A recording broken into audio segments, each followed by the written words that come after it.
Indian premier ലീഗിലെ Mumbai versus Chennai classic മത്സരം. മുംബൈ ഉയർത്തിയ ചെറിയ വിജയലക്ഷ്യം ചെന്നൈ സൂപ്പർ കിങ്സ് അനായാസം മറികടക്കുമെന്ന് പ്രതീക്ഷിക്കുന്ന നിമിഷത്തിൽ മുംബൈ ഇന്ത്യൻസ് ക്യാപ്റ്റൻ സൂര്യകുമാർ യാദവ് വിഘ്നേഷ് പുത്തൂർ എന്ന ഒരു ഇടങ്കയൻ ബോളറെ പന്തെറിയാൻ വിളിക്കുന്നു. നാളിതുവരെ കേരള ക്രിക്കറ്റ് ടീമിന്റെ സീനിയർ ടീമിൽ പോലും ഇടം പിടിക്കാനാകാത്ത ആ 24-കാരൻ പയ്യൻ സാക്ഷാൽ രോഹിത് ശർമ്മയ്ക്ക് പകരം ഇമ്പാക്ട് സബ്ബായി ഇറങ്ങി തന്റെ ആദ്യ IPL മത്സരത്തിലെ ആദ്യ ഓവറിൽ തന്നെ മികച്ച ഫോമിൽ കളിച്ചുകൊണ്ടിരിക്കുന്ന Chennai super kings captain Ruturaj ഗെയ്ക്വാദിനെ പുറത്താക്കുന്നു. രണ്ടാം ഓവറിൽ സ്പിന്നർമാരുടെ പേടി സ്വപ്നമായ ശിവം ദുബൈ, മൂന്നാം ഓവറിൽ IPL-ൽ ഏറെ പരിചയസമ്പത്തുള്ള ദീപക് ഹൂഡ, 4 ഓവറിൽ 8 എക്കണോമിയിൽ 32 റൺസിന് 3 വിക്കറ്റ്.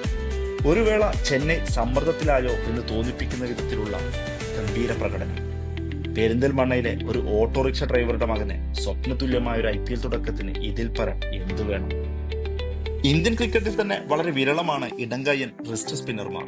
ആ ഒരു പ്രത്യേകത കൊണ്ട് തന്നെയാകണം ശ്രദ്ധിക്കപ്പെട്ട ഡൊമസ്റ്റിക് പെർഫോമൻസോ ക്രിക്കറ്റ് പാരമ്പര്യമോ ഒന്നുമില്ലെങ്കിലും മുംബൈ ഇന്ത്യൻസ് മാനേജ്മെന്റിന്റെ സ്കൗട്ടിംഗിൽ വിഘ്നേഷിന് അവസരം ലഭിക്കുകയും സൗത്ത് ആഫ്രിക്കയിലടക്കം മികച്ച ട്രെയിനിങ്ങിന് അവസരമൊരുങ്ങുകയും ചെയ്തത്.